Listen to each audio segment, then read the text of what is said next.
2021 yıl mexanik korubka Cobalt avtomobilini sizlere 6 milyon 200 bin son bilen koyup paramız dostlar.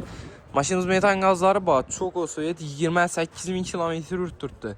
Kraskası şu an taraf krelinde. Kraskası bostalarda gösterip teşhirtir bala arasında. 4 tane balon halat yaxşı. Mexanik korubka maşini.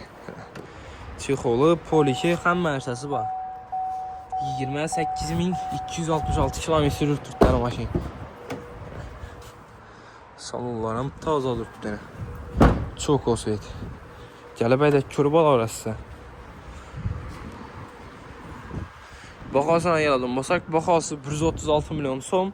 Naqd pul bolsa üstündə elə 1-2 som yaşdırıb bərəmiz. 6 milyon 200 bin som bilən avtokreditlə çıxadı. Pilus Notary Sky Class-la. Aylık tulavu 4 milyon 300 bin somdan 5 yıla. Maşinimiz Koşuper avtomarketdə satıba qoyuldu. Gəlib xarid qıla orası. Mexanik korubka çok olsaydı Cobalt avtomobilçilərə dostlar.